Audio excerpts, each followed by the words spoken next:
All righty. By my clock, it is now 8:30, so I'm going to go ahead and call the meeting to order. Call to the roll. We've got everyone except Supervisor Hartung with Chairman Bartlett joining us and numerous members of staff. Approval of the minutes. So moved. Motion by Supervisor Prochnow. Second. Seconded by Supervisor Maves. Do I hear any discussion? Hearing none, all in favor? Aye. Aye. Motion passes, minutes are approved. Public comment. Krista, do we have anybody? There was no public comment. Great, thank you. No items placed with request to the chair. Thank you, Dustin, for checking in with me on that. I noticed the email and somewhere deep in my queue this morning. Fortunately, I didn't have anything to add, so. I was hoping that. It's been a week. On to staff reports. Dustin. Okay. Good morning, everybody. Thank you for attending. Just would like to go over the highway operations first. Basically, we're doing our typical getting ready for winter. We are hauling salt sand to all of our outline shops. We're making salt sand for the towns in particular. That process is up and running. We are out shouldering, mowing operations, and filling holes.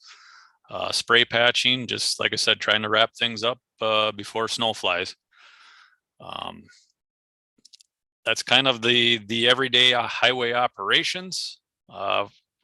Regarding the shop operations, we are getting our plow trucks up and ready, getting all the augers, the sanders, the plows hooked up, calibrations to the trucks completed. And then we are getting the winter readiness documentation to the DOT for all of our state trucks, that we actually get reimbursed for a portion of our equipment and stuff for plowing for the state. So we're working on that currently. Other than that, that's kind of our everyday operations here with regarding highway and shop operations. Is there any questions? Like I said, not a whole lot going on right now, just getting ready for snow flies.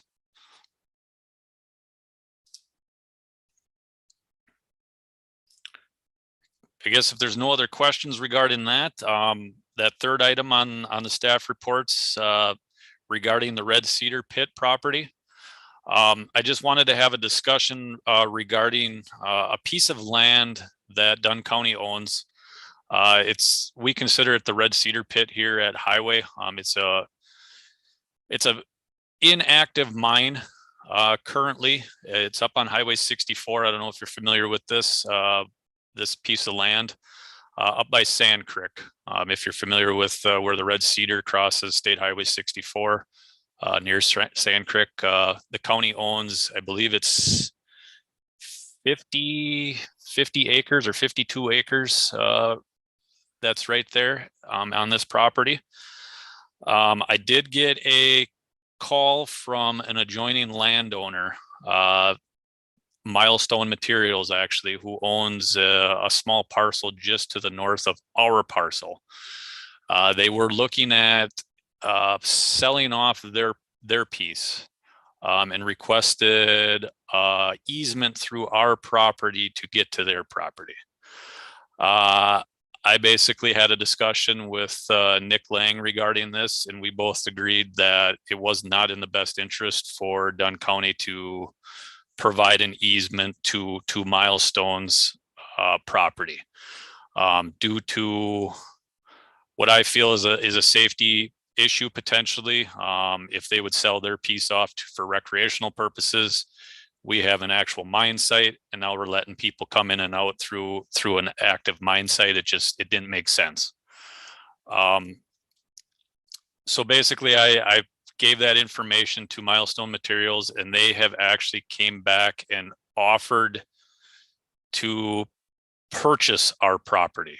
They would like to have a discussion with that. Like I said, it's an inactive mine site. I've been here for 14 years and we've never mined anything out of that site currently. Obviously it has value. The only thing we kind of really do is we might haul some brush there. Other than that, it's not a site that would be a good mine site due to the close proximity of the river. So like I said, I'm not looking for approval or anything like that. I just wanted to have that discussion, get your input on that if that's something we would like to explore. The possibility of parting ways with this. Obviously, there would have to be some appraisals done, similar to like what the ferry pit by Colfax. And like I said, I just wanted to have discussion regarding it and see what your input is on that. And like I said, if there's any discussion on that. Well, there's a small pond or two back in there, isn't there, Dustin? Correct. There's two ponds on there where mining must have taken place years ago. That they just kind of took the material out and dredged it. So if we were looking at possibly selling it to Milestone, we can actually do two things. We can actually switch over the reclamation plan on that inactive mine site to Milestone. There would be basically let them deal with it. Or we can reclaim it and sell it off to anything. There would be obviously a cost to reclaiming that site. We would have to have safety slopes with the ponds to make sure if somebody does go into the pond, they can get out safely. So there would be some cleanup work. Cost-wise, I don't know what that would be. I guess I can't really speak on behalf of that because I've not been in that site for a very long time. So I really don't know what's there, but yes, there would be some work to get it cleaned up. And of course, you got it blocked off right now for the public, but of course they sneak in there all the time. You know, they park right in front of the gate and go in there. So. Yeah, and we get quite a few like Boy Scout troops and stuff like that have asked permission to go in there, and we've denied it just because of the mine site. Yeah. It is MSHA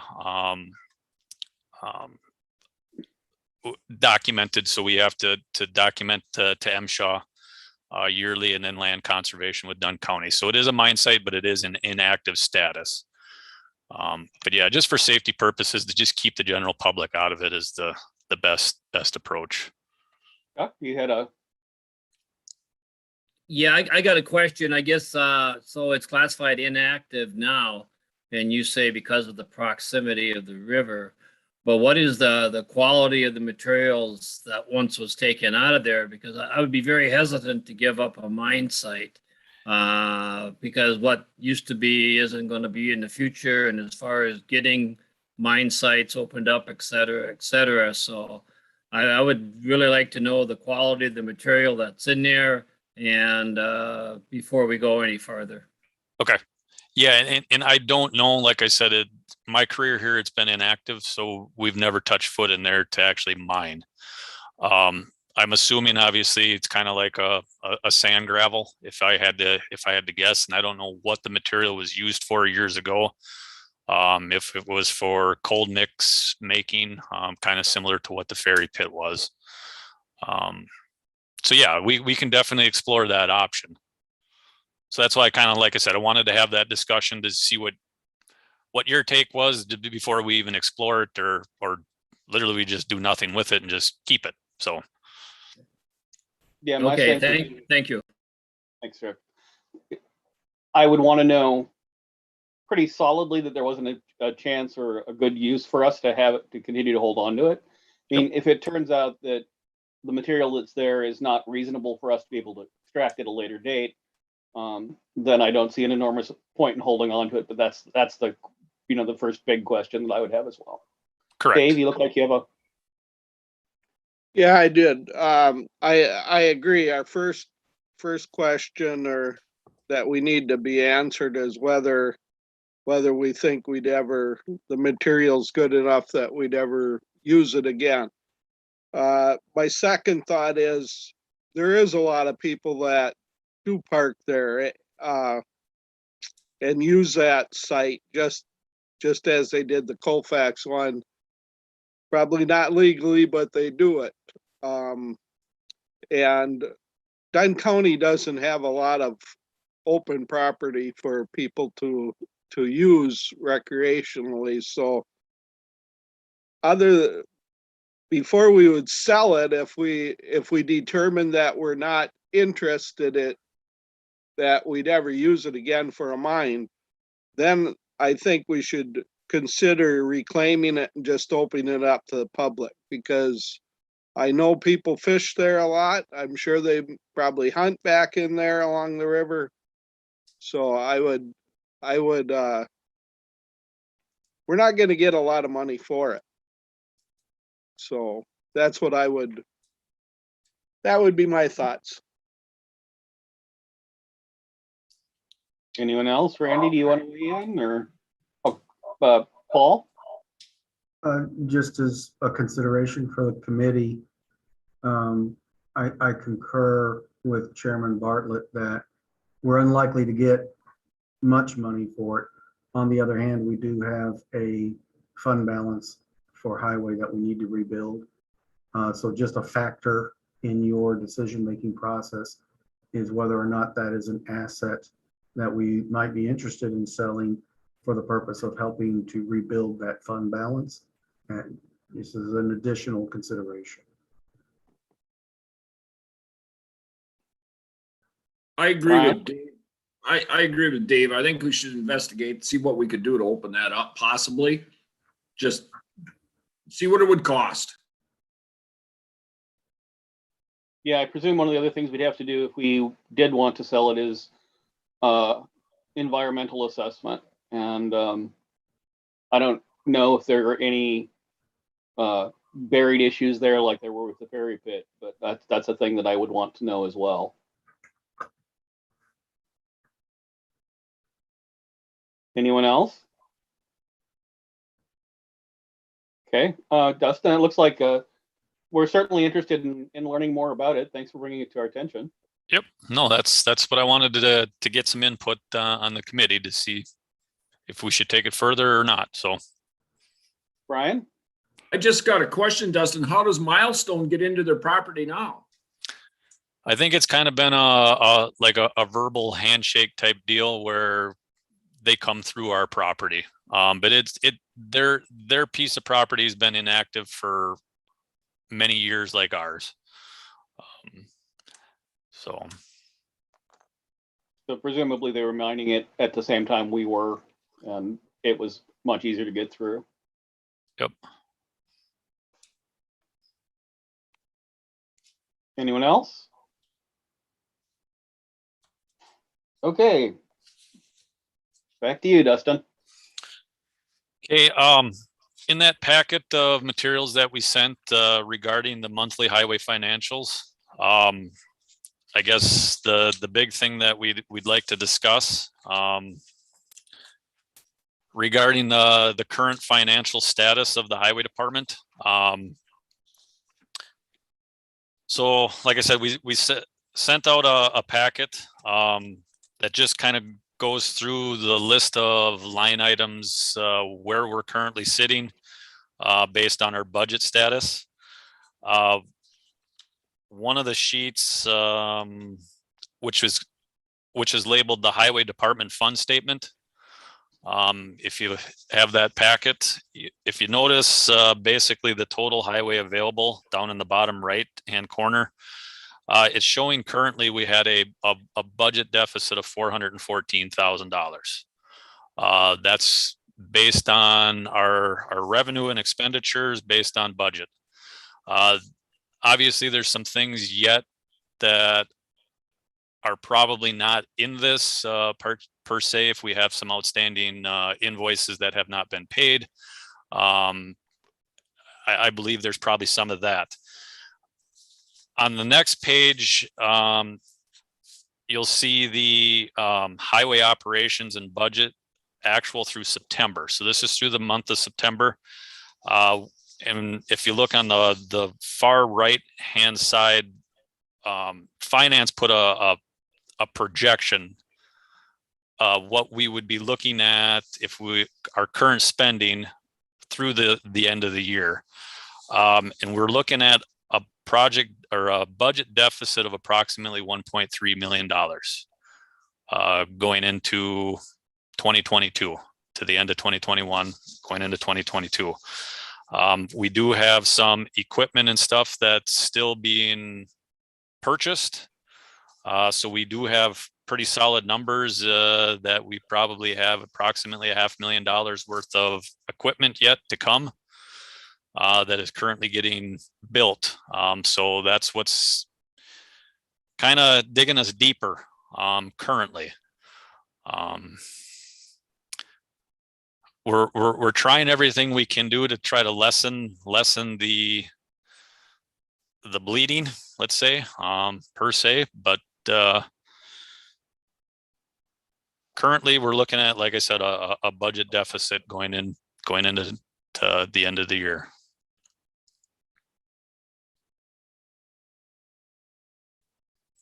Any questions? And that has nothing to do with fund balance. It's just your budget of this year. Correct. So And we're this gonna is- end up with more. If we want to keep track of it, our deficit and fund balance is gonna go up maybe $1 million. Right, this deficit, if realized, would add to that $4.8 million deficit at the end of fiscal year 20. I do want to point out for the benefit of the committee, if I could, Mr. Chair, sorry, I jumped right in. No, please do. Is that these are very rough preliminary information. Obviously, the two people most in tune with this are no longer with the county, so we're picking up the remnants and trying to pull all of this together, being conservative and making our projections. There are some cost-saving measures that have been implemented to try to reduce this, and they may result in some costs coming down. Also, we don't know what the weather is going to do to us this last two months of the year. If we continue to have a mild rest of the year, this could close. Another final thing is the delays in state reimbursements can skew this very quickly. And project invoices as well. Sometimes invoices will be paid this year for projects that were completed through the state of Wisconsin as far back as 2017. I know we've got something in the works right now. It just takes that long to close out state projects. So if they were posted in this year's operations as part of the year-end reconciliation and closeout, that will get reconciled and pulled out of this year's and charged against accounts payable. So there's still plenty of work to do. That's my point in bringing this out, but we wanted to be conservative here. We did not want to come across and say, oh yeah, everything is fine.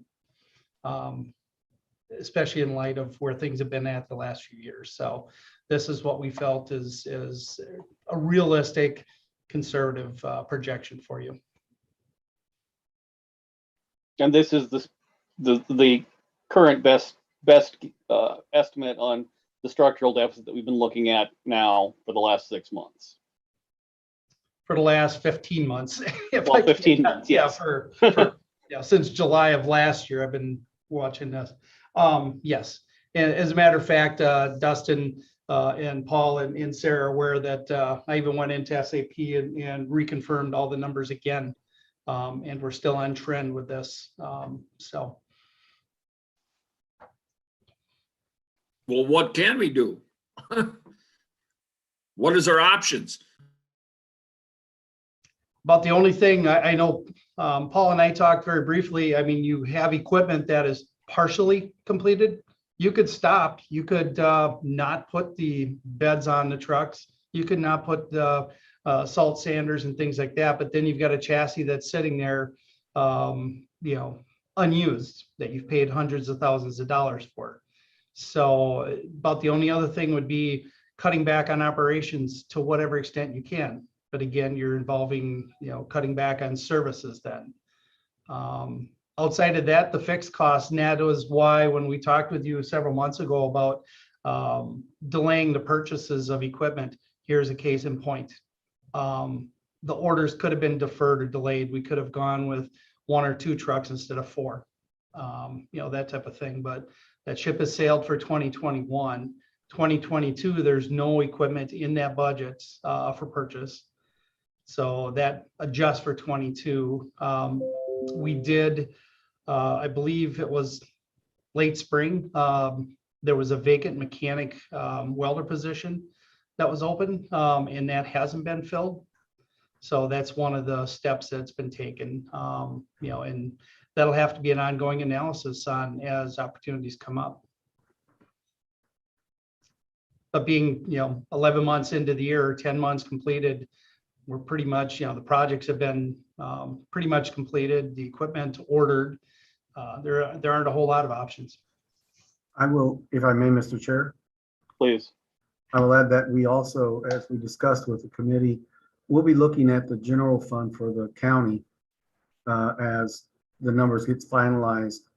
And so hopefully at some point next year, perhaps toward June or July, we've got a clear picture of the general fund status. And if we determine that there is available funds to be transferred into highway, we propose to do that, just as we are transferring the $325,000 from the solid waste and recycling fund into the highway fund. We'll be looking for those other opportunities to help build that fund back up and address that deficit. In terms of the equipment purchases, as Keith said, and we've talked this through with Dustin as well, there's no equipment purchases proposed in the fiscal year 22. Whether or not we'll be able to propose any for fiscal year 23 will be largely dependent on the status of our fund balance at that point. But one of the changes that we are looking or have agreed basically to do, historically, when the county budget is approved in November, which includes the highway budget, orders would be put in even before January for the equipment that was part of that newly approved next year's budget, because it takes time to get these equipment in. And so the orders would be put in, and that's what happened here in 21 as well. That's why we got the 4 trucks that we got. But what that does is it presumes everything else works out, and some things we don't have any control over, including winter maintenance. Everybody remembers 19 and the very costly winter we had. Then it was something on the order of $700,000 over budget. So we're going to make an adjustment to not place those orders for equipment, which are discretionary, unless we have an emergency, which we will have to deal with. If that emergency, I mean a critical piece of equipment that has failed or needs to be replaced or whatever, unless it's an emergency, we'll defer into the 4th quarter, making purchases that are part of the budget for that current year. The upshot being that new equipment, probably the earliest we see new equipment is 2024 now, because of the not only not budgeting for new equipment in 22, but because of the delay when we will order them, if we include them in a 23 budget, and then the delay in actually receiving them. We don't have anything in our 2022 budget to put money back into the highway fund, do we? No. No. And years ago, the money that came from the state for the equipment payment on state highways, it seemed like that went into the fund, the highway fund, to buy new equipment. And over the years, we've moved our expenses to use that money right away in our budget to cover our regular expenses of the highway. So we're not putting anything back into the highway fund, where when you say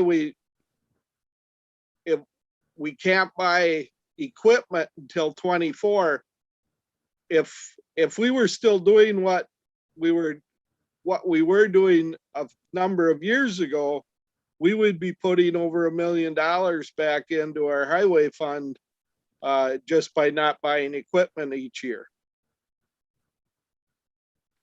So I think the way we've changed in doing our budgeting, there's nothing wrong with how we're doing it, but we have to realize that now we're not putting anything back into our highway fund to fill it back up.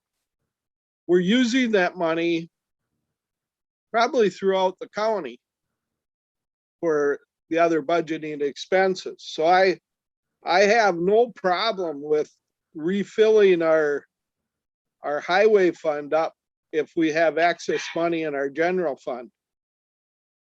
I know the committee voted to do that last year or earlier this year already, and we couldn't in the budget process.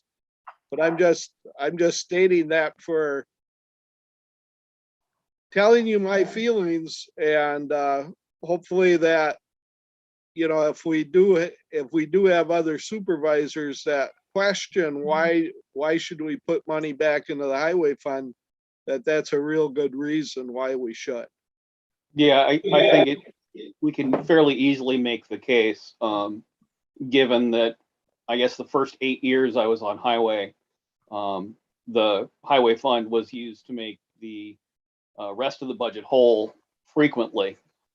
That, yeah, we have a major problem here at the moment, but if we allow highway funds entirely to flow to highway for a little bit and tap into the general fund to even things out, that is not only really the only choice we have, but a reasonable and fair choice as well.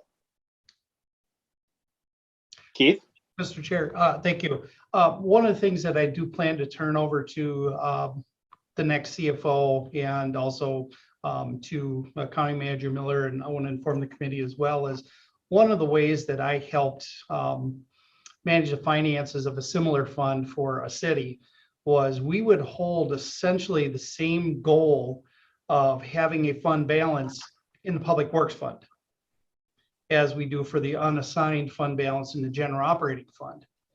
And that would give the cover in the guidance and direction, if county board agrees to that, to say, okay, we're not going to take the highway fund below a certain point. But then also the highway would also, and Dustin and I talked about this yesterday, would put together a more or less an equipment replacement schedule on their entire fleet, and then present an update on that every year during the budget process, so that you can smooth that impact out to the extent that you can and help manage your fleet. So then you don't have the spikes, or you try to avoid them. I mean, you can't always completely avoid them. But then from a financial planning aspect, you set the floor of what's the minimum that you need to keep in the fund balance. And you have a replacement schedule, and you marry that with your CIP program. And then you've got a good fiscal plan that, as long as, you know, all the pieces come together and levy freeze doesn't negatively impact that, or other factors outside of our control, at least then as you're going through these budget processes, there's a thought process to it, instead of kind of what had been going on, which, okay, from year to year, oh, we need $2 million. Oh, let's move it from this pot to that pot. You know, we're dealing with the ramifications of that now, and it is what it is. But that's what I do plan to turn over as a suggestion and a recommendation to continue working towards that. We've started that the last 2 years with starting the capital planning process. That's just a continuation of that. Yep. Anyone else have any further questions, comments? I don't think we can go more than a year without having some money in equipment replacement part of our budget. I realize financially we shouldn't, but the reality is that some pieces of equipment as they start getting old and wearing out, they can start costing you a lot more money than what it pays to keep that piece of equipment running. Now, I'm not advocating that we go buy 4 trucks a year or anything like that, but I think we're gonna have to have some money in so that whoever is the commissioner would have some discretion on a piece of equipment that is starting to cost more money than what it's worth to keep it running.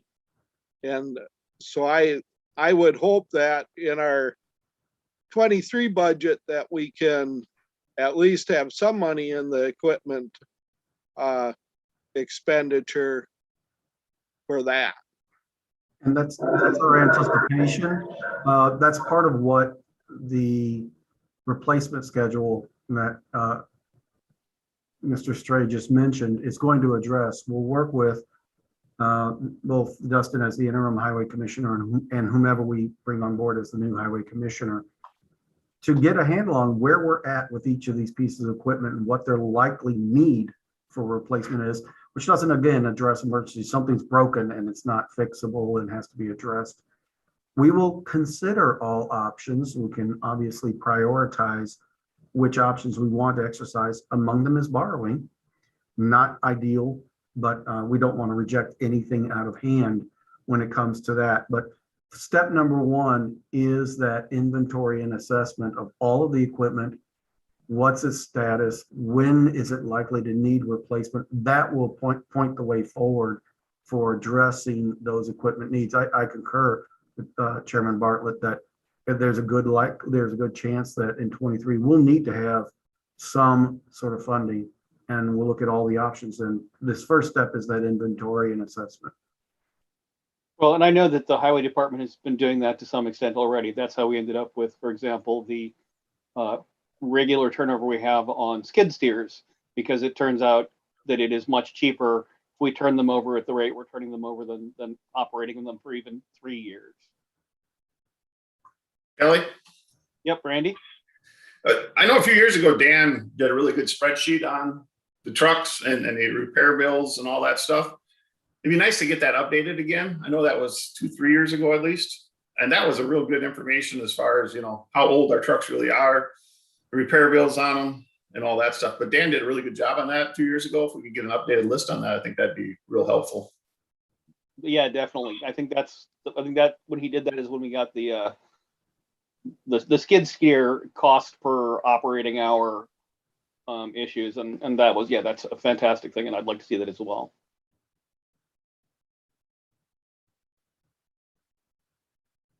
And if I may, Mr. Chair, Certainly. Dustin, was this where you were anticipating talking to the committee about the annual report on the financials as well, or is that later in our agenda? I did not have that Okay. on the agenda. Well, it's appropriate since we are talking about highway financials. So the annual report on highway financials is due at the November meeting, so next Tuesday. And Dustin has been working with Sarah Stabenow and with Keith on pulling that together. It will show that deficit. Our anticipation, and I want to say this for the committee's purposes, is Dustin will provide that. We will distribute it as part of the county board packet. But to the extent that there are any questions about that report, we'll attempt to field those questions with Mr. Stray as our CFO answering them, since we won't have the highway commissioner or the accounting manager who most closely work with highway available next Tuesday. We'll defer those questions. It's important, I think, that Dustin not feel like he's on the spot and answerable to any of those questions that may come up on that annual financial report. That seems entirely reasonable to me. Anyone?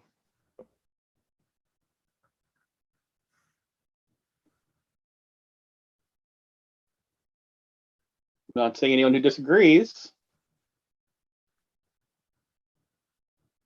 All right.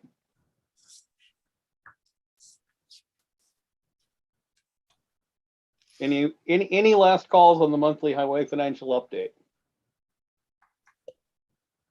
All right, then I'll move us on to our next item on the agenda, which is the review of the vouchers. Yeah, in your packet, you should have had the October vouchers. Most of it's probably self-explanatory. The one thing I did want to point out is the big ticket item on there for $108,000 for Lunda Construction. I just wanted to emphasize that this was only paid once. I did have a question regarding it, why there was 5 different vendor transactions there, but it was only paid once from our finance department.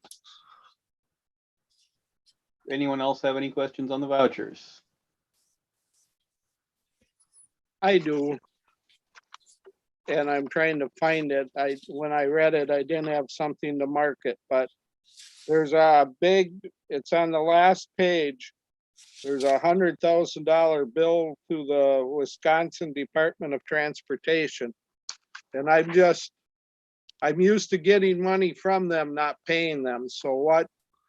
So those are our SMA projects with the DOT. So any type of bridge project that got replaced this year, that is a portion of our funding source that are 20% into the project.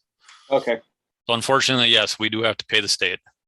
Yeah, okay, so we pay them for that stuff. Okay. Correct. And then that- they take care of the entire bill to the contractor evidently. Yeah, so everything goes through the DOT and we just have to reimburse the DOT for our portion. Okay. Thank you. I didn't remember that from other years, but thank you. Yep. And then I've got a minor one, and it doesn't have to be answered right now. I just want to, Covia Holdings is, they're all small numbers. I just don't recognize that as a place we've used before. So I was just vaguely curious. Don't quote me on that, but I believe that's the sand mine across the road from us. Okay. I believe we purchased some sand for when we did the government center parking lot. Okay, that makes sense. Back over to the agenda here. So do I have, if I have no further questions, do I have a motion to accept the vouchers as Move to accept. Brian Seconded. moves, Chuck seconds? Any further discussion? Hearing none, all in favor? Aye. Aye. Any opposed? Motion passes. Recommendation regarding the Public Works Department. Paul, I assume you want to Sure. jump in on that? Thank you, Mr. Chairman. So the question in front of the committee regarding the Public Works Department is also being put to the Facilities Committee and the Transit Board, or Transit Commission rather. As you know, in 2013, there's a staff report in your packet regarding this. In 2013, we consolidated departments to create the Public Works Department. So we've had it that way for 8 years. During that time, we've had 2 Public Works directors, and the first one, Jesse Rentala, expressed some burnout and frustration when he departed over the additional duties that the Public Works Director has to take, which is supervisory with respect to facilities and transit, in addition to the Highway Commissioner duties. His successor, John Swirsky, also expressed concerns over the workload associated with being Public Works Director, even though he is hired as Public Works Director, and requested and was granted an equity pay adjustment as a way of increasing his compensation to offset what he felt were an onerous level of duties in being Public Works Director as opposed to Highway Commissioner only. So the question that we felt is appropriate to pose to this committee, along with Transit and Facilities, is: has this Public Works Department experiment worked out? Has has it provided the expediencies and the efficiencies that we anticipated would happen when we created the Public Works Department? Or, given the experience we've had over the past 8 years, has it not really provided that? And would it make sense to return the 3 departments to as separate departments rather than one Public Works Department? One consideration, or big one, or a looming consideration, is the replacement of our highway commissioner. The position is vacant. Dustin is filling in as interim and filling in very ably. We need to know whether or not we're going to advertise to hire a public works director or to hire a highway commissioner. And pros and cons to those, we may get more applicants for highway commissioner than we get for a public works director, if we put it that way. There are more people, I think, who are used to independent highway departments at the county level than there are that are used to public works departments at the county level. Certainly for rural, largely rural counties like Dunn. In my own experience, public works departments are typically municipal. And in addition to roads, they handle water and sanitary sewer, sidewalks, things of that nature, parks. So it can have an effect on the number and the experience of candidate that we receive. We advertise for a public works director versus a highway commissioner. And really it boils down to what you as committee, what you as individual supervisors think we may receive in terms of replacing for that position. There are probably other considerations as well, but what we were hoping was for a discussion and at least a consensus direction back regarding maintaining the Public Works Department or considering dividing the 3 divisions back into separate departments. Does anyone have any initial thoughts? I know I've got a few, but Chuck? Brian? Yes. I think we really seriously have to consider breaking it apart again. Because in my opinion, the duties of the highway commissioner takes up all their time to stay on top of everything. I was against this back in 2013 when it was first rolled out. And so I think we really need to, I know it creates extra work because then we need to, as far as the transit and facilities, we need to, what are we going to do there? But I personally believe that the highway commissioner's job is enough full-time to stay on top of everything that we need to break it apart. That's my opinion. Brian? Yeah, I totally agree with Chuck. I guess I'm questioning why were the 3 put together 8 years ago? Does anybody have any insight on that?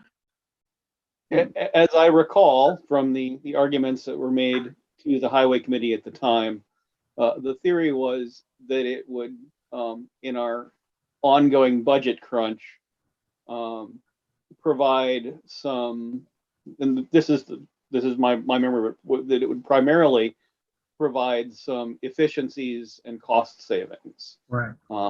I was dubious at the time. And that is what the resolution in 2013 basically had narrative to that effect. The anticipation was that by combining at that time it was the neighbor's facility grounds, or the skilled nursing facility wasn't even the neighbors at the time because that was under construction, along with highway. And transit wasn't even mentioned. Transit was rolled in subsequently, but the feeling was there would be efficiencies and thus cost savings by making it one department consisting of 3 divisions. I suspect that there may have been some efficiencies, perhaps in budgeting, but we've also had turnover. Scott Nobbyfeld, as our facilities superintendent, has really grown into that job and is doing a very fine job, I think, from budget creation through administration and then of course to the actual work facilities. Austin Witt, our transit director, is proving very capable as well. One consideration that this committee and the others, though, on this issue does need to bear in mind, we split these up into 3 departments. We want to be able to provide the highway commissioner, along with facilities and transit, still with supervisory cover, if you will. There are always questions that are gray areas and decision points that need to be made.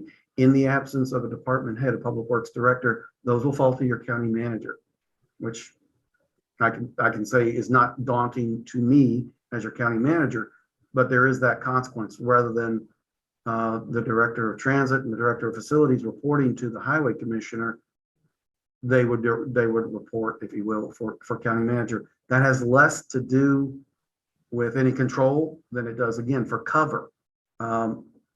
You have to rely on your experts to know and to give the best professional advice in their field. And what their supervisor needs to do is be there to support them and give them the support they need to be successful. That's what it's about. So that includes, hey, a decision has to be made. It has some potential consequences. Okay, you've got the cover in terms of the endorsement of that decision from a supervisor. That's the role of the county manager. Would have to take over in the case of splitting these 3 into separate departments. Well, and they will all continue to have their appropriate overseeing committees. And for example, Transit's committee has complete overlap with his particular committee. So highway will in many ways be continuing at the committee, at least, to oversee transit. And facilities with facilities.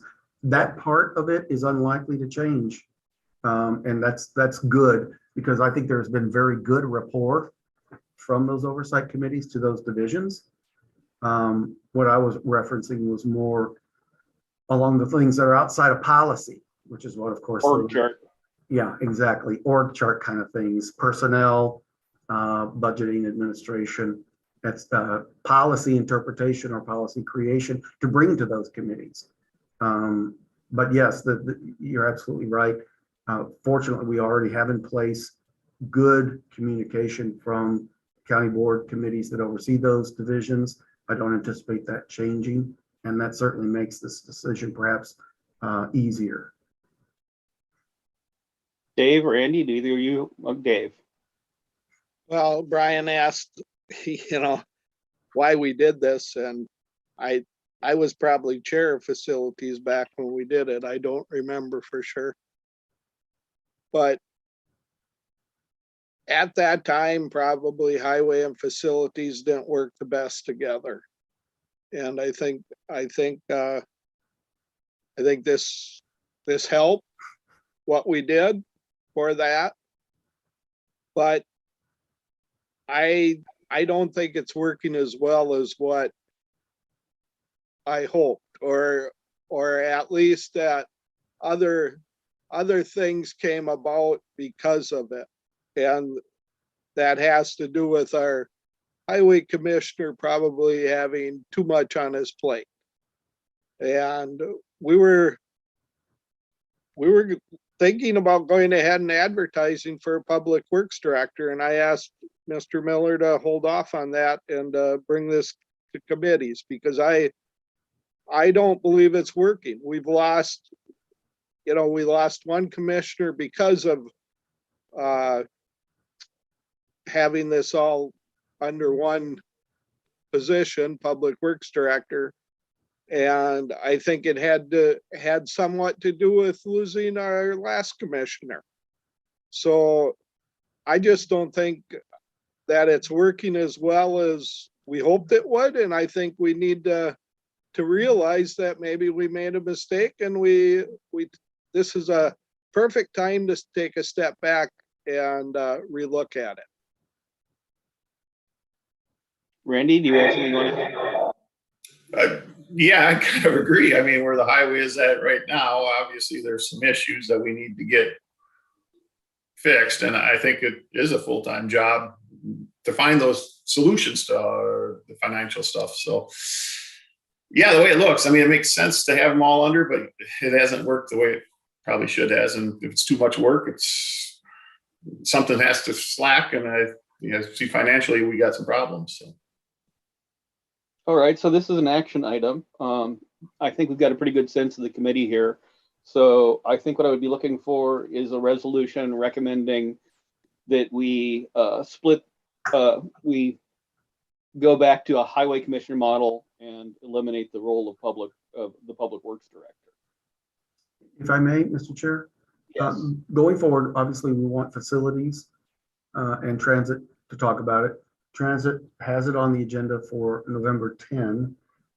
Facilities Supervisor Maves, I think usually since it would fall on a normal schedule the day before Thanksgiving, I don't think facilities meets that day, but maybe the week after.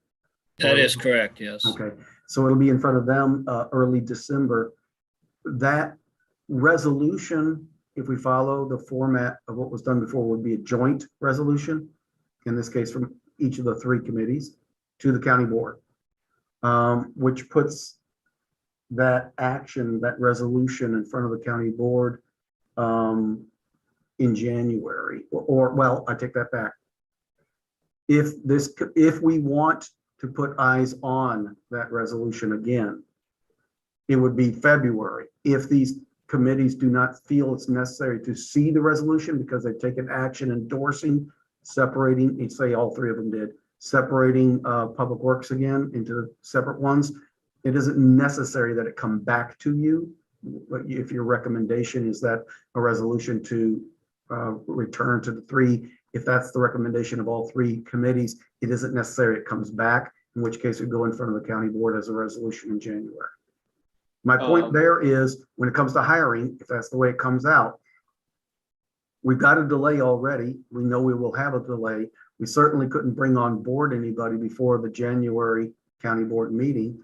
We could potentially assume, if all three committees do recommend returning to three departments, that it's safe to advertise prior to the January county board meeting for a highway commissioner and have the start date be subsequent, February perhaps. So that's just some of the considerations and timing here. So with the move to a public works director, I think it made perfect sense to have the final resolution come back to all the committees. I think if we're saying, hey, we're essentially resetting to where we were, I don't know that I would need to see the resolution for that. I don't know. How does the rest of the committee feel?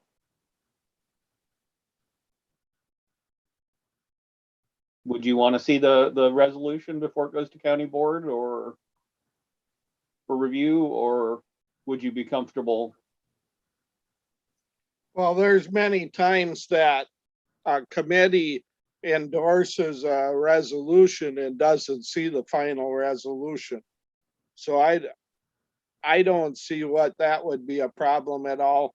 I believe that Dustin's gonna do a fine job as the interim, and I believe he's agreed to stay on, even though it's gonna take a few months longer because of this process, that we probably shouldn't advertise until after the county board has ruled on it.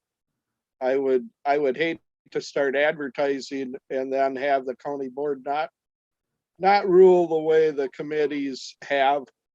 That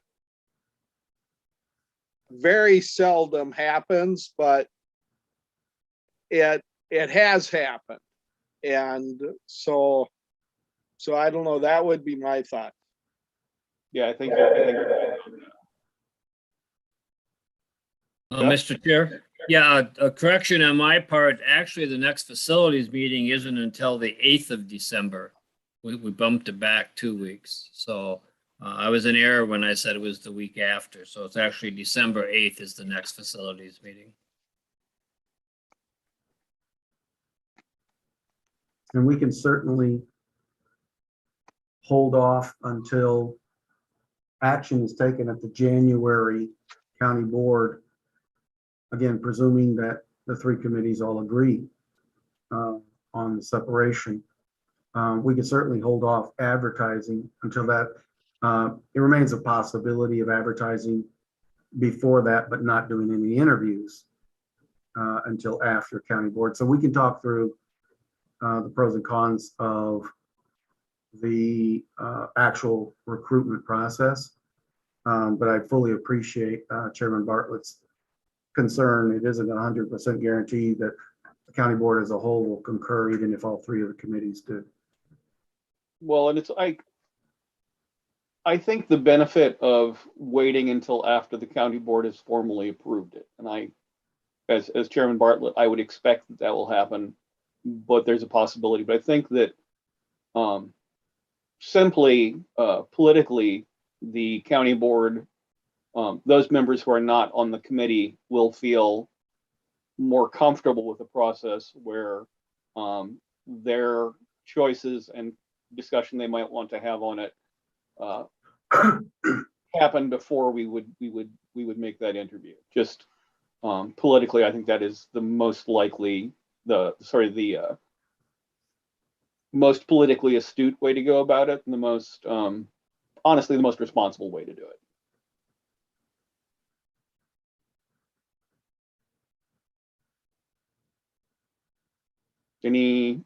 Anyone else have something they want to add? Okay, so I think what we're looking for then is a resolution to go forward with the recommendation to the county board that we, in the form of a resolution, separate the three departments, that we don't need to see it back here. You know, the we don't need to see it back here isn't part of the resolution, but that's part of the process that we're discussing here. And that any formal advertising for the position, assuming it happens, would happen after the county board's vote. And, you know, as long as Dustin is willing to hang on here interim through the whole process, I don't see any of that as being a problem, and I'm confident that Dustin will be able to do that. So at this point, we're looking for the resolution. Chuck? Mr. Chair, I move that we move forward with that resolution. Thank you. Do I have a second? I'll second. Motion by Supervisor Mays, second by Supervisor Johnson. Any further discussion? Hearing none, all in favor? Aye. Any opposed? Motion passes. Looks like it's time to move on to the next step.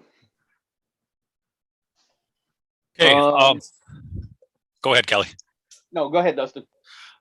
So yeah, I just wanted the next consideration for action, just have a discussion with the winter maintenance in our county snow plowing policy.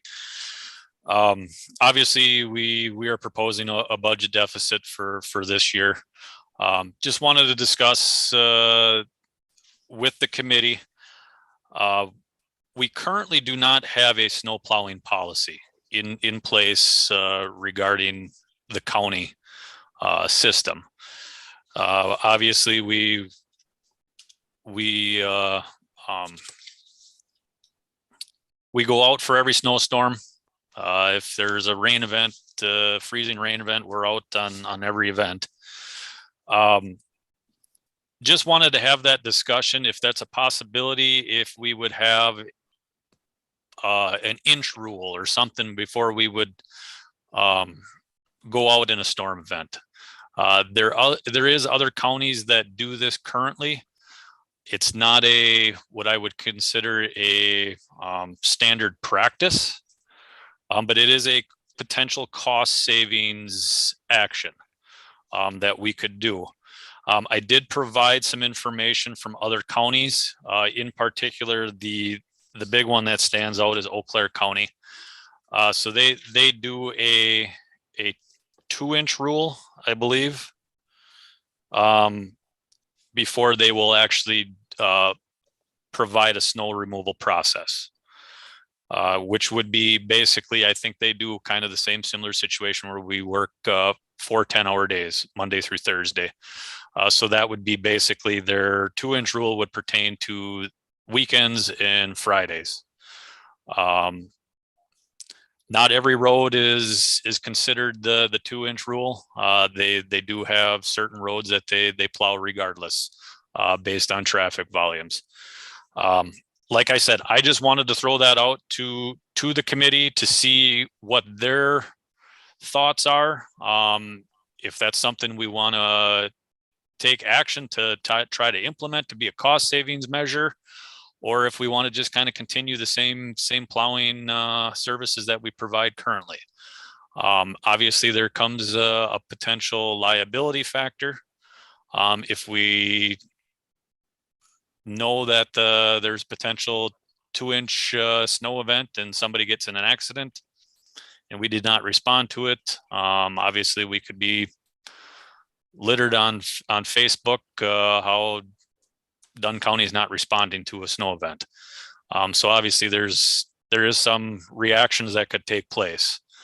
So like I said, just wanted to throw that out there, see what the committee's take on it.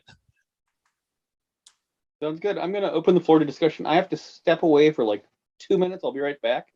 But I will be listening. And Dustin, do you hear any feedback from Eau Claire? Do they have problems with people upset, or?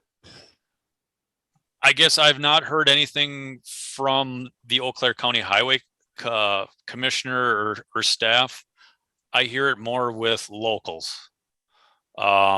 That Dunn County roads are better than Eau Claire County roads. Obviously, they do have a lot more accidents in Eau Claire, and I'm probably due to the higher volume of roadways that they have versus our roads. Other than that, like I said, I have not heard any disgruntled individuals on the actual highway level in Eau Claire. And like I said, in this area, Eau Claire is the only one that I know of that does it. All the other surrounding counties around here do not have a inch rule policy. They do say they may not respond to every storm. And that's at the manager or highway commissioner's discretion. But I think at a minimum, we do have to have some type of policy in place, just basically stating what happens in a snow event, if we respond to it, if we don't, type of thing. I think we should have at least something established. Be honest with you, I read the Buffalo County, the first paragraph there. I kind of somewhat agree with that. One paragraph though states that you should have good tires on your vehicle, which understandable. Currently, our standard practice on the county level is that same time frame. So basically 4 a.m. we respond until 6 p.m. That's our pretty much standard practice currently. Like I said, nothing's written in stone. Do we have the level of highway listed too, like level 1, 2, and 3, like these are listed, or do we have any of that? Or We do not, and that's why I think it'd be a good thing to have some type of documentation that maybe these are our higher level service roads. Obviously County Road B from Menominee to Colfax is probably the heaviest traveled road in Dunn County. So we kind of have a higher level service on that road. We do respond after 6 o'clock at times if we do have drifting issues with that. So like I said, I think at a minimum we should have some type of policy in place that the general public knows. yeah, I like the one like Eau Claire and St. Clair County, how they do got the different levels, for each class of road, I guess. Yep. I like both of them, but yeah, a combination of that or one or the other is pretty good. What are your guys' thoughts on having an inch rule? I mean, I don't know. I guess, but on my standpoint, financially, obviously it would be a cost savings, but it could also be a burden. Obviously a liability. We all have family members that travel. And if we are, in my opinion, negligent on trying to clean these roads up, then it comes back to us. And you know how people are, they got to drive 60 miles an hour regardless if it's snow covered roads or dry.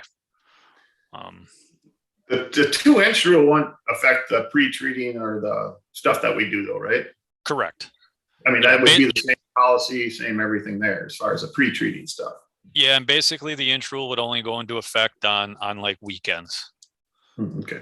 Just where overtime would be required to come in and maintain the roadways.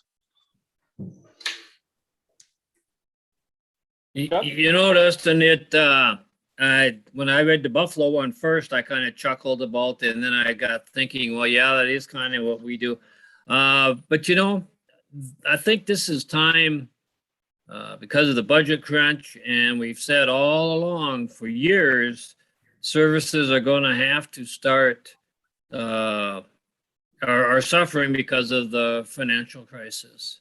And you're right, people drive 60 miles an hour and Facebook is going to curse Dunn County.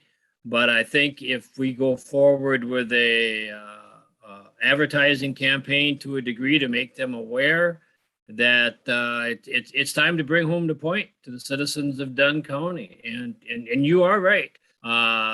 People are going to be upset. But I think the time has come where the financial crisis has dictated not a lack, but a cutback of services that have been provided. So, I totally agree with categorizing roads 1, 2, and 3. I think that's a great idea. But I think it's time to, we're going to have to cut back. The 2-inch rule, I don't know about that, but I do think just overall response, I don't know. It's tough. I hear what you're saying, but the time has come. The time has come. Anyone else? I agree with everything Chuck said, but I think you should have a 2-inch rule. I really do. But that's just my thought. Yeah, Oh, go ahead. Does a 2-inch rule mean that you won't start plowing until 2 inches of snow has fallen, or how does that actually work? Correct. That is the way that Eau Claire has it worded, is basically they will not respond to certain roads unless it has 2 inches or more. Okay. Dave, it looked like you had something to add too. Well, I get a lot of complaints on F and the on the north end of our county. And the biggest reason I get that is that Barron County plows that first in the morning and Dunn County plows it later in the day. So if you drive up F into Barron County, when you hit the line, your road is bare a lot of times, where south of that in Dunn County, F has got a layer of snow built up. And that's what you're going to get on all your roads that you're not plowing until you get more than 2 inches on the road. You know, the traffic is gonna pack it down, and the plows aren't going to be able to pull it up very easily. Now, that being said, I don't know that we have a lot of accidents on F because of that.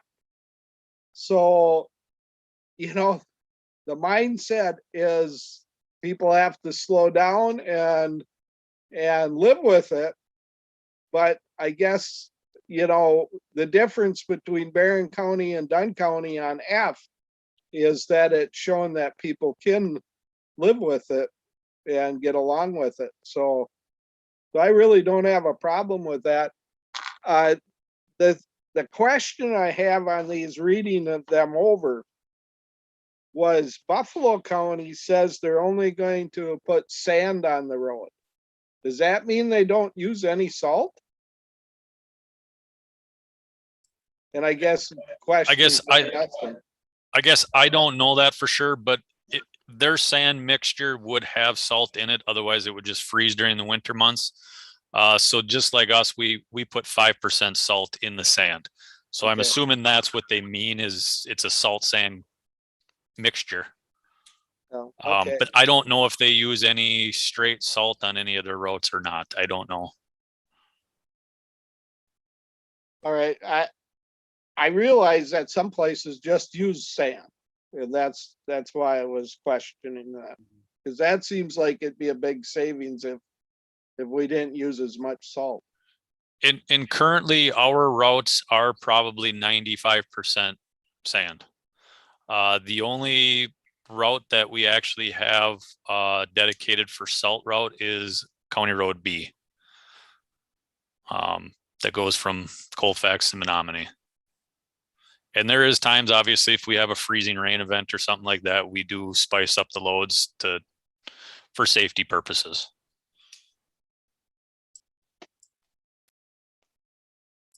And actually, Anyone else? I guess I did want to point that out too. So there has been discussion with some of the other highway commissioners, in particular, St. Croix and Eau Claire, actually doing an analysis on if it's actually a cost savings to put salt down instead of salt sand. They actually do believe that you use less materials of salt if you would put just straight salt on. In a given storm, on average, we might use 35 tons or 40 tons of salt sand on a given route. Whereas if you put salt down, you might cut that in half material wise. So like I said, St. Croix and Eau Claire are actually looking at that.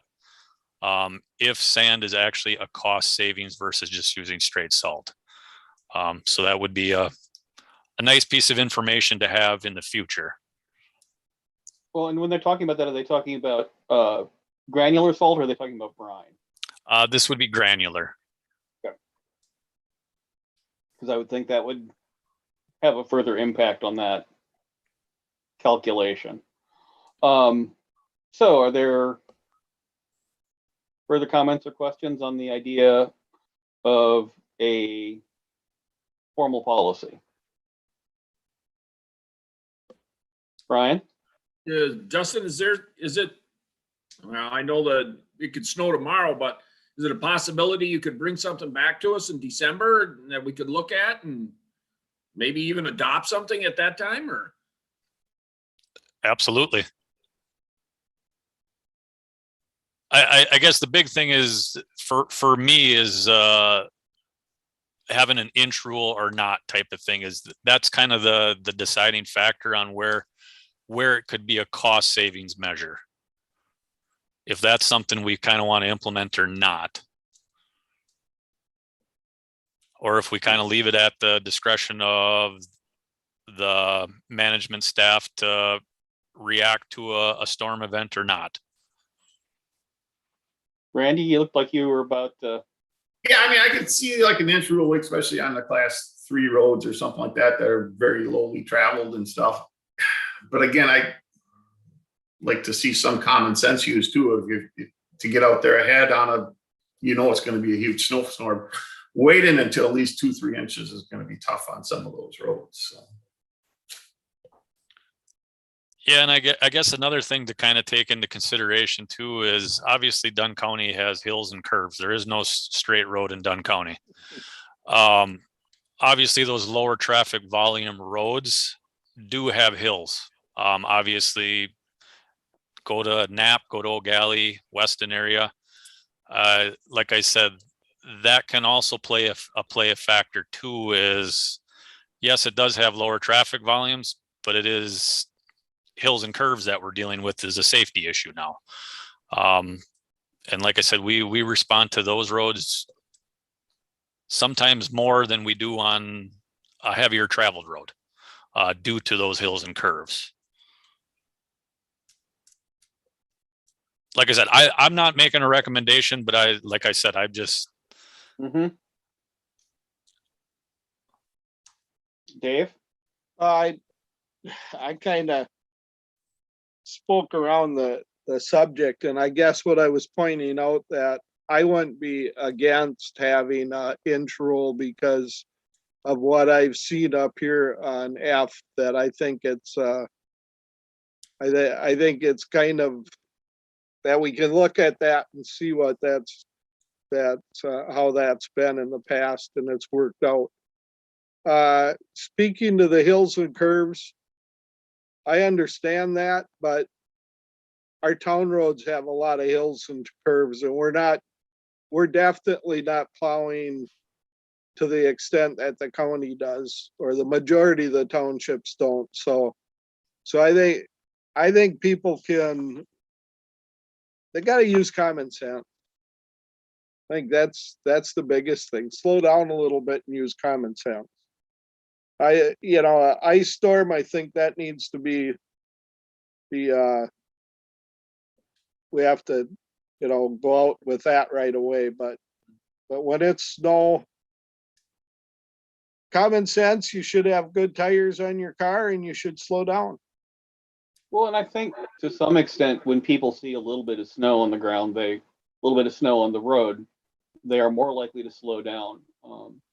Even though sometimes we've got stuff plowed, and conditions aren't great for speed. So I think that the actual half inch has its pluses.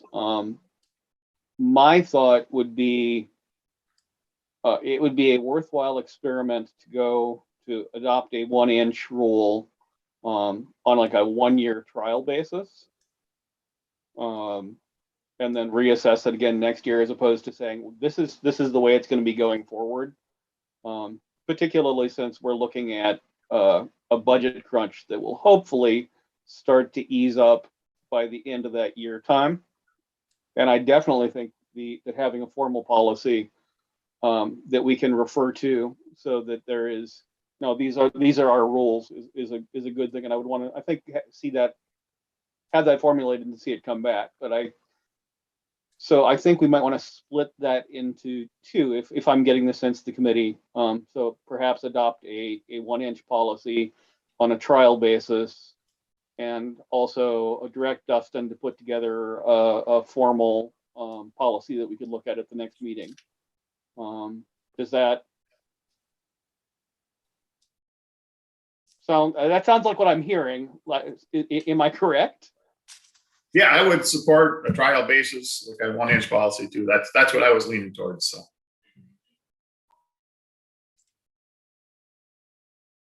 I'm going to be picky. I like 2 inch. Well, if we say the 2 inches was up for the discussion, and we thought that was a little bit too serious, we want to start light. We're going back to 1 inch. Chuck? Yeah, I'll live with the 1 inch. But yeah, it's a good starting point. Okay, I think that this is a big enough issue that rather than just a sense of committee, we should give Dustin an actual resolution adopting a 1 inch policy on a trial basis for 1 year. So, and then we'll discuss the formalities of the policy when we have something in writing for next time. So do I have a motion? I didn't realize you were gonna make a motion. I think, I thought you were gonna wait and get a resolution and then adopt it in December. We can do that too. I'm not married to my current process. I'm just. Well, I just, the difference between 1 and 2 inches is probably the biggest cost savings that we're talking about here. We're probably doing close to the 1 inch thing already, if you think about it. I don't know for sure. Maybe they go out there when the flakes first start flying, but I would guess that if we have a forecast of just flurries and we might get up to 1 inch, we probably don't rush right out there like we would if we the forecast was more snow. So if we're doing this for a cost savings measure, then I think we should consider Brian's idea and go with a 2 inch right away, because that's where we're going to see the cost savings. So I just want to throw that out there. So Dave and Brian are at 2 inches. Randy, Chuck? I don't have a problem with either one. as long as it's on a trial basis for a year, we'll see how it works and go from there. So I'd support either one of them. Yeah, we'll go with 2. We'll make Okay. Brian happy. Do we want to hold off on making that official until we get the formal policy, or do we want to go ahead and just say this, we're going to adopt the 2-inch rule now, and it will be part of the policy going forward? Paul, looks like you have some thoughts on the process. Only to the extent that the committee may want to see the list of exceptions that will be plowed regardless, B, F, whatever. Give Dustin time to Fair call. pull together that as part of the policy. Yeah, and I guess that would be my recommendation too, is just kind of put together a policy first for you Okay. to review for approving. And unlike when a committee has approved something without maybe seeing the resolution, that it doesn't come back. This is a little different, and I think we should see the resolution before we approve it. That's fine by me. I was just thinking in terms of if we get, 1.5 inches of snow on Tuesday. Well, I'm pretty sure this guarantees we will. Just make sure you do W first, Dustin. I don't even know where W is in the county.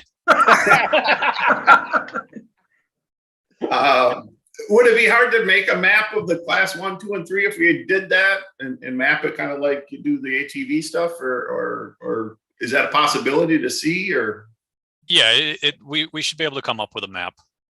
I mean, I think that would be helpful. I mean, so people would understand which roads are what we're talking about on each class. So Yep.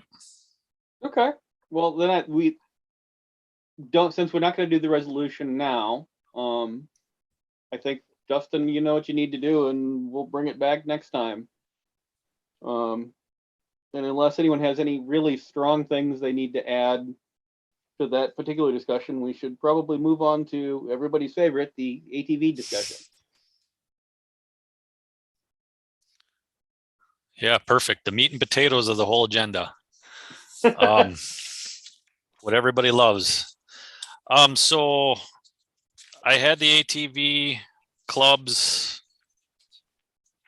present the whole list of routes they are looking at adding. Obviously, they submitted 12 routes for addition with the current routes that are enacted on the county highway system. So I don't know how you guys want to go through this step by step, each roadway. I don't know how it's been done in the past, if that's the easiest, or can we just weed out ones right off the bat? I don't know how you want to proceed with it.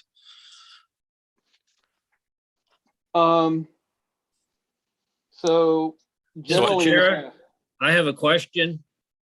go for it. Yes, I was wondering if everybody got a chance to read what the Pepin County Highway Department sent up as far as what happened down there, as far as the legal opinions. Did everybody get a chance to read that? Yep, that was the next thing on my. That's going to have to. We're going to have to discuss, have that as an underlying part of this discussion going forward, because if we are not in a position where we can enforce our speed rules, that makes it a lot more dicey to allow ATVs on particularly some of the faster routes and higher ADT routes. Well, I believe it's the major thing we'd have to really consider because of that very fact on any of the routes. I mean, just how much authority do we really have, or what don't we really have? So I guess I would like everybody's opinion on how they feel about that, because I think here again, our hands are really tied on what we can or cannot do. So. Yeah, this was brought up at the traffic safety and EMS meeting, which is, I think, twice a month. It might be quarterly. But it was brought to our attention there that the state was looking at revising the ATV rules to allow counties to regulate speed, and some of the other things that are associated with ATV riding, and that under current state law, basically all that we're allowed to do is yes or no on a route. And that's very concerning to me. I need to actually have a conversation with Jim Tripp, because it's also going to be impacting enforcement. So I don't know what our enforcement patterns look like, and whether our sheriffs are in a position, sheriffs and deputies are in a position where they are looking at, you know, hey, this is too fast for this roadway, but it's the posted speed limit. So they can't actually enforce that. And that's a big concern.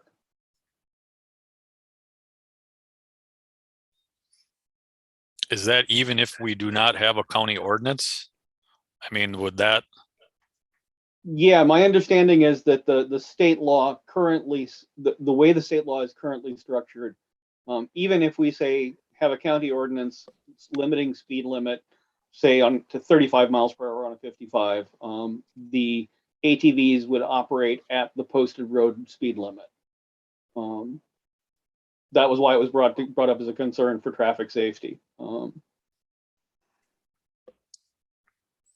I haven't been able to confirm that is the formal rule, but that's certainly what it looked like. And we should probably get an opinion from Nick about that. I don't know if we want to take all of these and postpone them based on that, or if there are a few of them that look pretty comfortable to people and that's not a worry. Does anyone have thoughts on that? Dave? I think that's a different issue than what opening up the routes are. You know, I struggle with the speed limit. I think 55 is way too fast to drive with a UTV or a ATV. I've rode both. I have side by sides. So I agree that that's way too fast. So I would never go that fast. But I also know that there's some machines out there that probably are very safe going at that speed, because that's the way they're built. And actually, if you're thinking about, especially our town roads, when we open them up and we're talking about the hills and curves, if somebody pops over a hill and you're going 35 on a UTV in the middle of the lane, given our narrow roads, it might be safer if that UTV was traveling the same speed as other automobiles, 50, 55. So I've struggled with whether that's as big of a concern because of accidents between automobiles and ATVs or UTVs. But I would never drive 55 on my UTVs. Mine will go that fast, I guess, but I don't feel comfortable driving that fast. So probably the fastest I drive is 35, 40 with it. So yeah, anyway, I guess I'm saying that I think it's two different issues. I think the state's going to fix the other one if they do determine that local municipalities can't regulate the speed limit. I think the state's going to fix that problem in the near future anyway. So I think it's two different issues.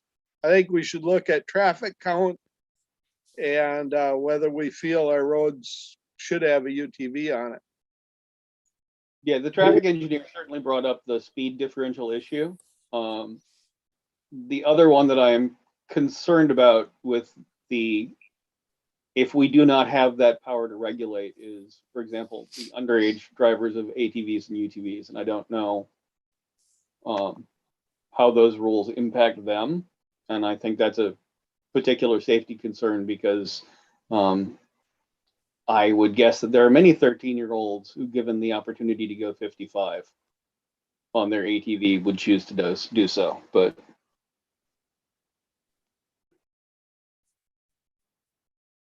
Brian? Well, I think we should look at the criteria that we've set previously and look at these proposed routes and open up the ones comparatively. Sure. And what is our length? What is our length of some of these? What is our maximum length, Dustin? So basically what Kelly helped me out on this on previous committee discussions. So back in February of 2021, basically the committee made a trail request criteria to basically say any car or any roadway with a traffic volume of 500 or less, the maximum length would be 4 miles. An ADT greater than 500 but less than 600 would be 3 miles max length. And an ADT greater than 600 but less than 800 would be 2 miles. So I don't believe there was any discussion. I was trying to ask Kelly if there was any discussion above and beyond that 800 ADT. If that was basically just not allowed, I don't know. I didn't see any discussion with that. Yeah, we spent about 25 minutes discussing relative speed, and the sense was 800 to maybe 1200 was very much do we think this particular route is safe rather than a hard and fast rules. And 1200, 1300, 1400 was getting into the area of depending on other conditions that just might be too much traffic to have around ATVs, UTVs. So we didn't have a big discussion on the higher ADT counts, in part because the general sense was once you get much over 1,000, it starts to be hitting into spaces we don't think are particularly safe. We can certainly reopen that discussion, but that was the sense of the committee at the time. At least that's how I, having gone back and rewatched that discussion about a week ago, I think that's what I came away with. Does that sound broadly like what you all remember? Okay. So does that answer your question, Dustin, as much as we can? Yeah, oh, absolutely. So I don't know how you want to proceed. If you want to go through that summary sheet that I put together with the proposed routes, or is this something we want to table and think about? I don't. So my sense would be, unless you have a strong safety concern for some reason, not directly related to the ADT versus distance, or like, sight lines, or you feel it's too enclosed and you have real safety concerns about it. My sense would be the things that fall into the rule as we set it, we should just go ahead and approve, because that was the whole point of having the long argument. But I'm seeing a number of these that are up into the range where we were very concerned, and I think we'll have to discuss those, and some of them are probably right out. Yeah, so like on that summary sheet, I guess the only thing that really stood out is obviously the ADT volumes, the average daily traffic. So those top 5 there, from County Road B through County Road G there. Obviously, if you look at the what would be the 5th column, the ADT are quite high. Obviously, the double B one through Cedar Falls there, that's 2,300 cars a day, which is a large number of vehicles. I did get these ADT volumes off of the DOT's website. They actually provide traffic counts periodically for each county. So those are all up to date traffic counts, and they're not projected or anything. They're just that's exactly what count they had. They do round it up. If it was, like I say, 2,290 cars, they just said 2,300. So like I said, those top 5 there, and then also that number 12 one, the Kerryville Bridge, that obviously has the higher traffic volumes. So that kind of falls above that 1,000 cars a day plus.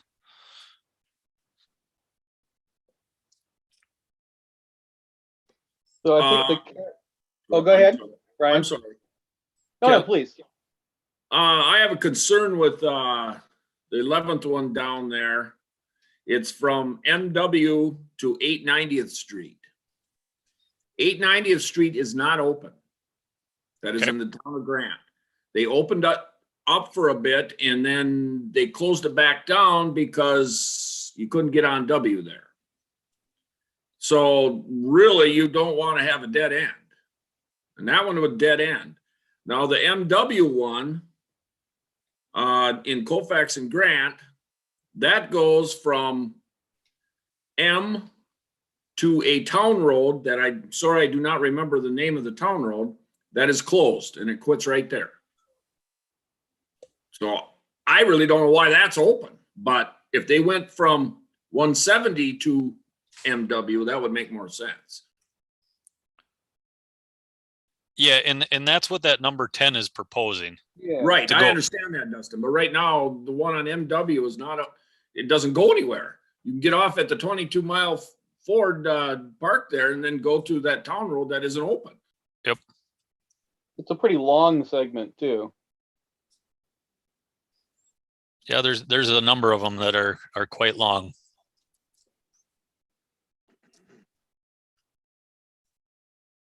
So Kerryville Bridge, we opened on a 1-year basis to see if there was going to be any trouble.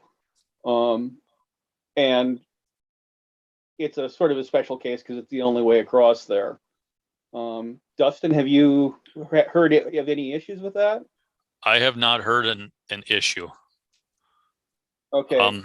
Yeah, other than that, I mean, I've not had any locals complaining or. Okay, so because it's such a choke point, I would certainly, and because we already had the discussion and we opened this in part to see if there would be problems, and if there aren't any, great. I would think Kerryville Bridge would be on the approved list. Unless anyone has huge objections, and we'll have to vote for that then. Okay, so Kerryville Bridge. I agree with that. And I don't know where the trails are down there, but they appear to be on a lot of private property down in that area. And I think that's great. I think that's where you should be, is off the road. So to use the road just to get across the bridge, I agree with that. Yep, and that's what it is now. So basically, they cross the road or cross the bridge, and then they're off onto private property on both ends. So from my reading, the sort of the easy answers, 6 through 10, I know 8 here at 5.6 miles is a little bit longer, but with a 130 ADT, I think that's probably not a huge problem. But 6 through 10 plus Kerryville, I think we can probably all agree should be open. Yeah. I would agree. Okay.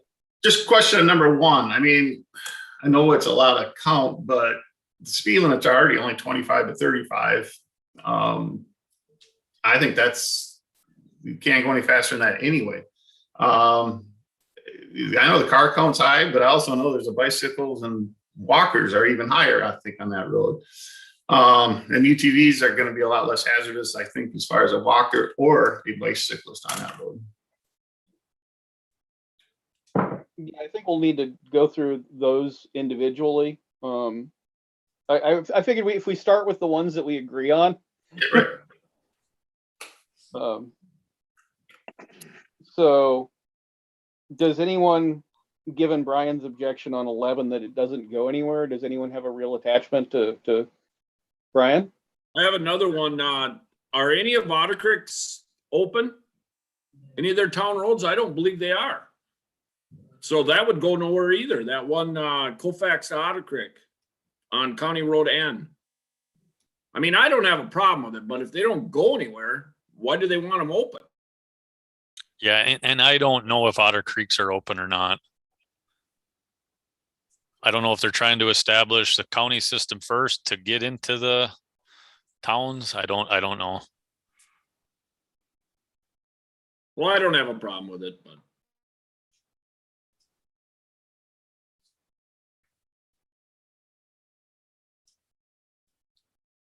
Okay. So currently on the easy choices, we have 6, 7, 8, 9, 10, and 12. Yeah.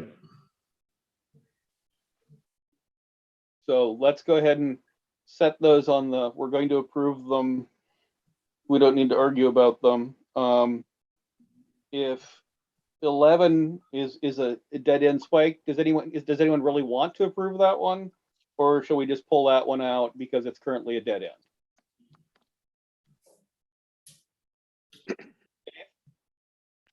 If they have to approve it from the county or the town,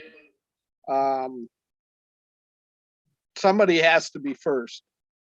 I guess they can't approve them both at the same time because they're two different municipalities. So if they're looking to run it, I don't know. If it's a dead end, you're not going to get any traffic anyway, I guess is what I'm saying. So, Kelly, are you looking for a motion for two different motions on this or just one altogether, or how are you gonna do that? I figured we'd sort through the easy stuff. Dustin will have a list of that. We can get a motion to approve all of those. And then we can discuss, we don't need, I think we can just do the motion at the end of all of this discussion because it's kind of messy. So Dave would be a thumbs up on 11. I'm fine either way. Does anyone else have strong feelings? So thumbs up on adding 11 to that easies. It's low to ADT. As Dave points out, if it's dead end, they're not going to get much traffic, but they might be able to use that in their discussion about opening things up. It's a little bit longer than our ideal segment, but like I said, I don't have strong feelings one way or the other. So thumbs up for adding 11 to that 6 through 10 plus 12. Thumbs down for now. I have a comment, Kelly. As far as the dead end issue, I know what I've seen up here in Sherman is, now all the roads are open, but prior to it, there were people, because our very northern district with Hay River was a shared road, so that one was open. And even though the rest of the Sherman was closed, people would come across that one and then they would be running our roads anyway. So, Okay, so that's a I mean, concern for you. if you got a dead end, people will go, oh, well, gee, this is close. Oh, well, nobody's going to know and off they'll go anyway. But so.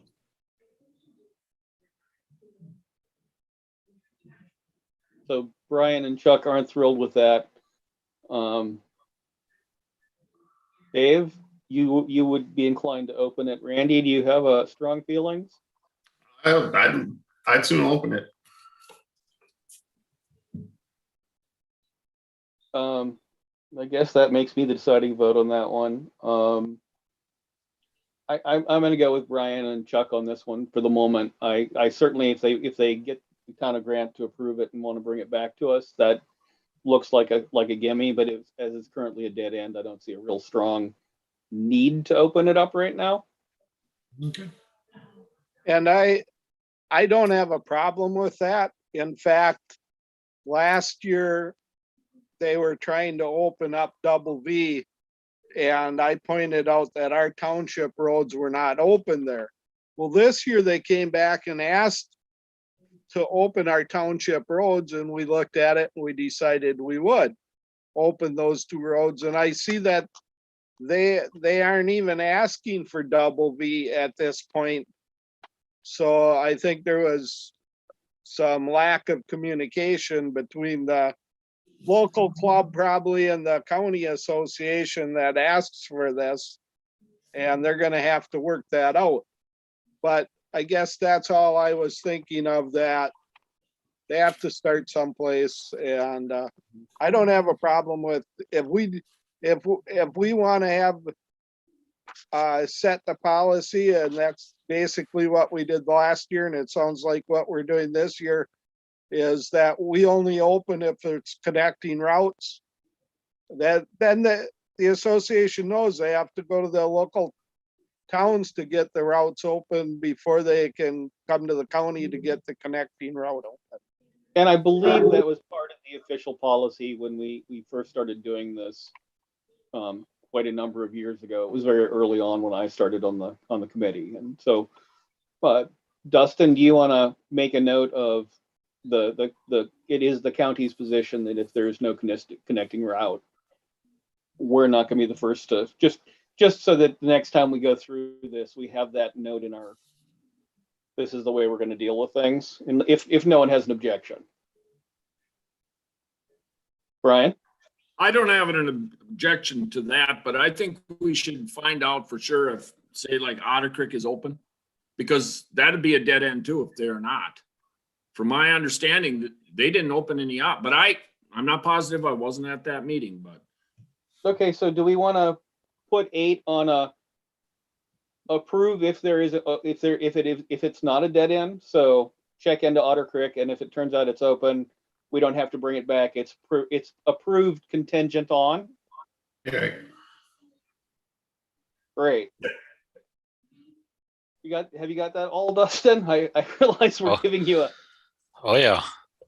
Okay. So that's the easy stuff. Okay. Kelly, could you give us some numbers that we're going to open, the easy ones, like you said again? So that'd be 6, 7, 8 contingent on Otter Creek being open, 9, 10, and 12, with 11 not being open because it's currently a dead end.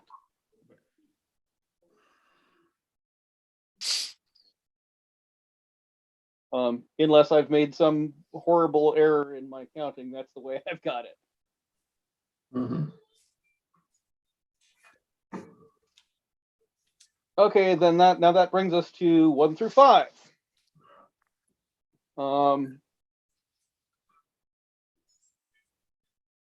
And some of those are much more challenging than others.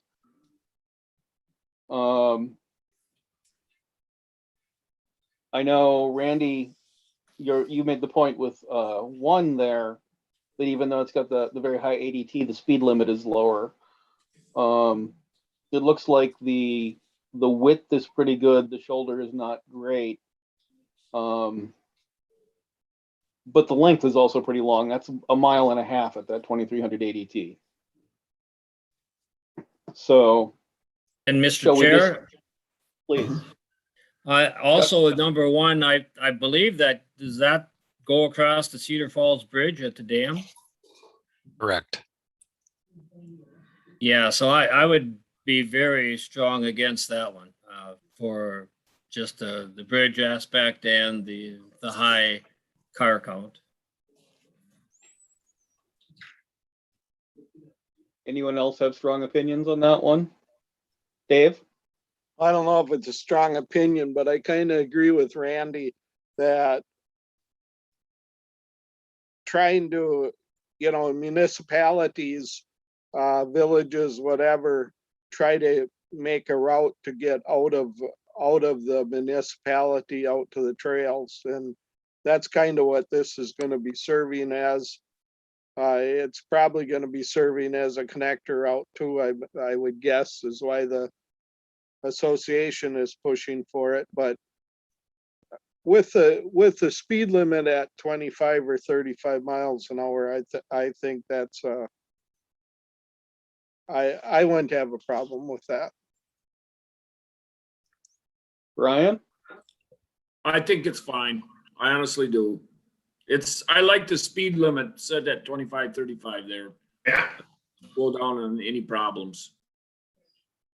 Yeah, and just to add a little piece of information there, I believe this is kind of one of their main routes to get into the city of Menominee, Mhm.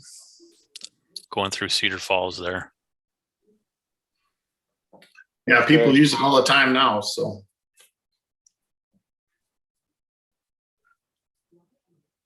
Myself, I am really not comfortable with bumping that high up against our above what we want to do for ADT relative length.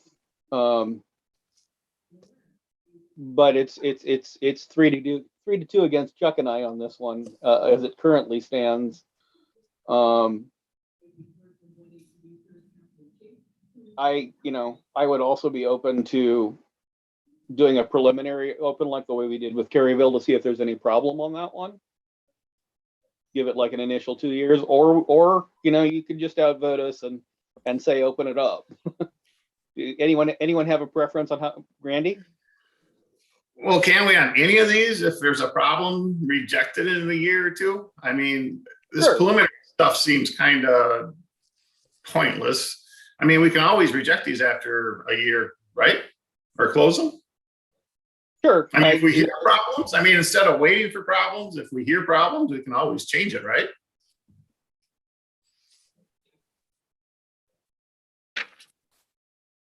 Chuck? Mr. Chair, if you're going to use that approach, if that's your thought wave, then you should just open up all county roads and wait for a problem to happen and readjust it later on.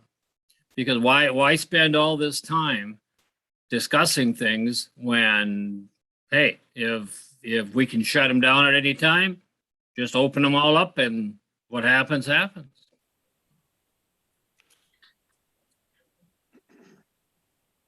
That is pretty much what Polk County did, and they haven't had any problems yet, but Well, the sense I'm getting is people would like to open this one up. Mhm. Can I get I think we can just do sense of the committee, whether add this to the approve or not. Thumbs up, add it to the approve list. Yeah. So 1, 2, 3, thumbs down. Okay, it goes on the approve list.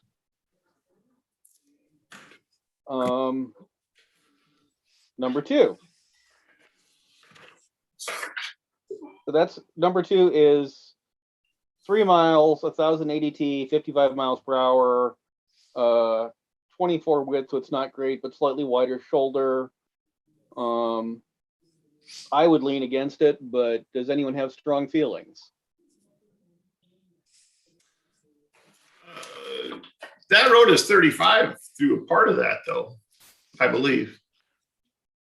Correct. Right by what we consider the high bridge up there. When you get by Tanner Yeah. Lake, that turns to 35. Is G open now, Dustin? Currently, I believe the route goes from Jakes and Pioneer, what we consider County Road D and G, to G. I don't believe G is open.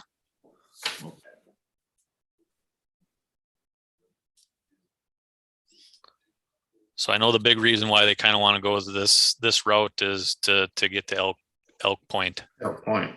It's the only way to Elk Point. Correct. And from what I hear, a lot of people are using it already. Further discussion?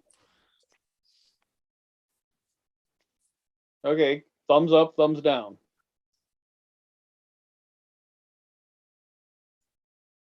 Two downs, one up. Two up. Dave?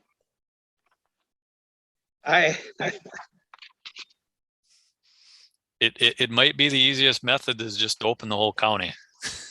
I kind of wonder if Chuck isn't right. I can attest a lot of counties that have done this process have resorted to that. It just alleviates a lot of headaches. You know, the, what I'm looking at is the criteria for the traffic count and everything. I'd say no, but then you tell me that there's a lot of traffic on there already and there hasn't been any problems, or we would have heard about it. And we've got a business in the county that we're going to affect with our decision. And so that makes me struggle with that decision, and I'm hesitant to do what I think is probably right. I just don't know on this one. So can you explain to me how much isn't 35-mile-an-hour speed limit on this route that they're asking for? You're talking lengthwise? Yeah, I would say it's probably about a half mile stretch in there. I don't And have the exact length, but it's about a half mile. and that half mile is going to be, It basically starts at the road right where Elk Lake would be, Elk Lake Tavern or Elk Okay. Point, and then it goes east for about a half mile, roughly. all right. And that portion of the road going east, does that have, would that be probably, I'm just guessing, would that have less traffic count than maybe the rest of it?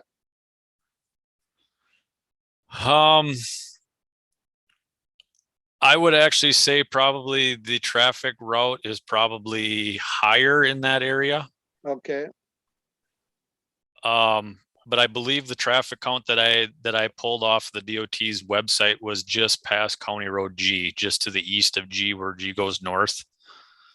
So that's probably a pretty good solid number okay. for that area.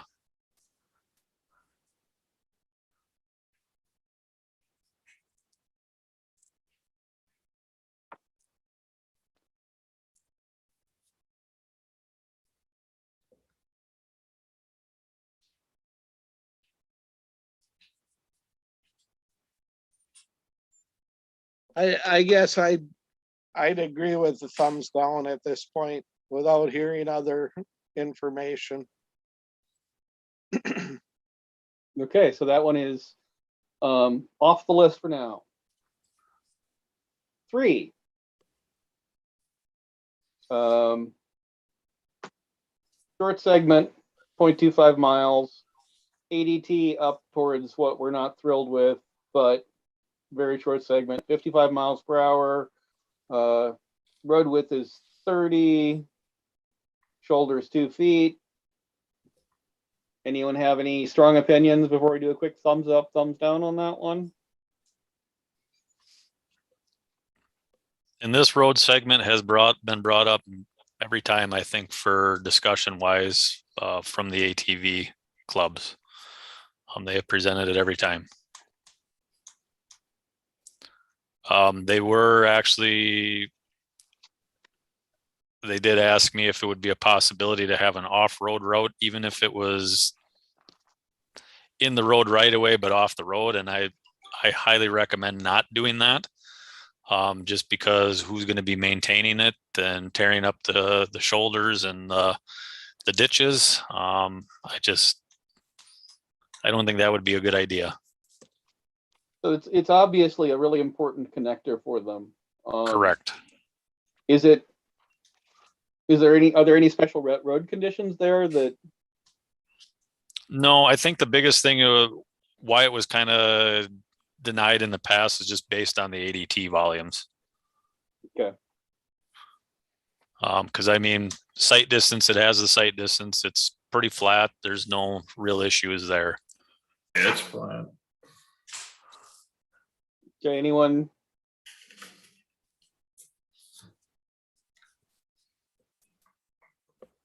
My sense with that short a segment and the other exceptions we're making, is probably yes, but let's do the thumbs up, thumbs down.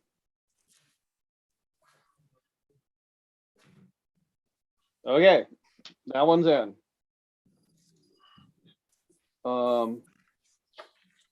Segment 4, the county E, 2 miles, so longer, higher traffic count again at 1,500, 55, 32 feet. That seems pretty, for me, that's pretty solidly outside our set criteria. And we may at some point, ideally not this year, but come back to our criteria and reset them. But given our general criteria, I lean against. Anybody else have? Brian, against? Just to add a little information, obviously this would not be a connecting route. It's kind of just a dead end. When they get to County Road H, there's nowhere to go. Oh, that's a definite no for me.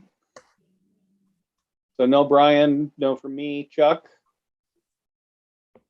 Brian, Dave, Randy? Yeah, I have no opinion on that one, I guess. I don't know anything about that area. So that's 4 no's. We can clock that one off. Last one on our list. Yay. Is the County D there, Tainter. Again, very short segment at 0.3, 1,600. The traffic count is pretty high. 35 miles per hour mitigates against that.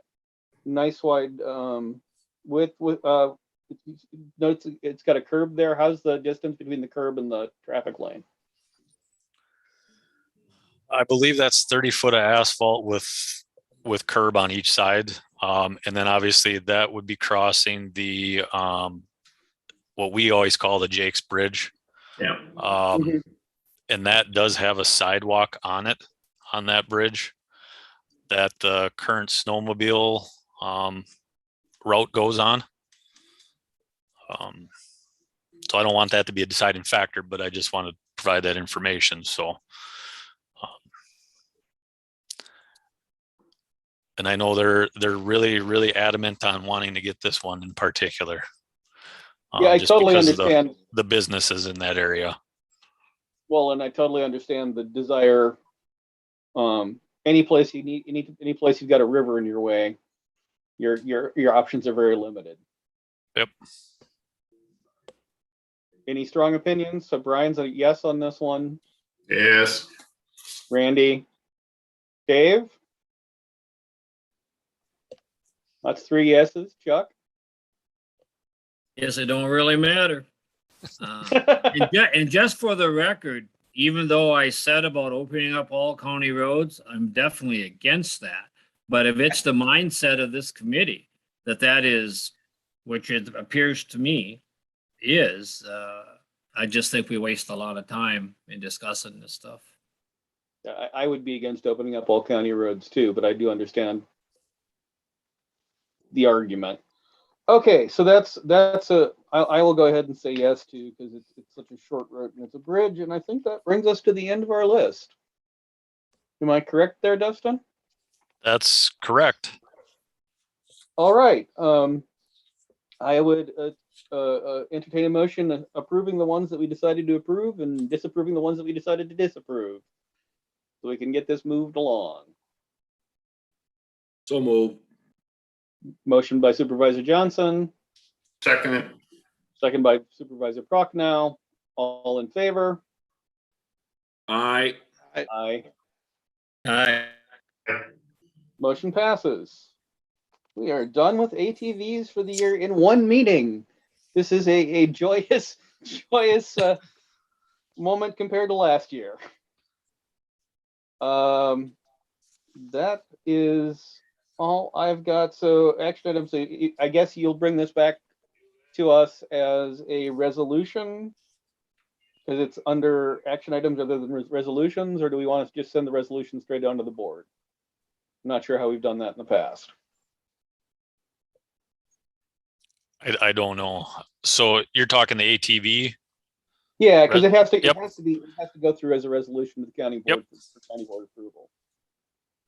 I think for the way the agenda is structured sake, we should probably have you get the resolution together, bring it back for us for formal approval.